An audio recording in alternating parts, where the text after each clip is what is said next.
வந்து நம்ம ஒபிசிட்டி அப்படின்ற ஒரு விஷயம் நமக்கு வருதுன்னா, பெண்களுக்கு இதுதான். ஸோ அடி வயிற்று பகுதியில நல்லா வந்து வெயிட் போட ஆரம்பிச்சுரும். இப்பவே நம்ம அலர்ட் ஆயிட்டு, அதற்கான ரொம்ப சிம்பிளான எக்ஸர்சைஸ் பண்ணும்போது, நிச்சயமாக வெயிட் லாஸ் ஆக ஆரம்பிக்கும்.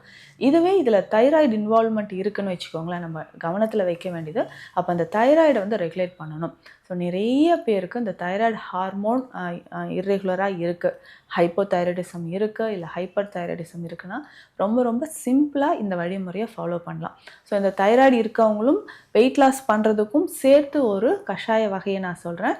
ஏன்னா இது ரொம்ப ரொம்ப எஃபெக்டிவான ஒரு முறை. நேற்று கூட ஒருத்தவங்க சொன்னாங்க, தைராய்டு வந்து ரொம்ப டிஎஸ்ஹெச் லெவல் அதிகமாக இருந்துச்சு. ஸோ உங்களை மீட் பண்ணுறதுக்கு முன்னாடியே இதை நான் ஸ்டார்ட் பண்ணிட்டேன். 2 மந்த்ஸாக இந்த கஷாயத்தை நான் குடிச்சிட்ருக்கேன். ஆனால் நல்லாவே குறைஞ்சி வந்திருக்குங்க. ஸோ இப்போ மெடிசன்ஸும் எடுக்கலான்னு தான் உங்களை மீட் பண்ண வந்திருக்கேன் அப்படின்னு நேற்றும் ஒரு அம்மா சொல்லியிருந்தாங்க.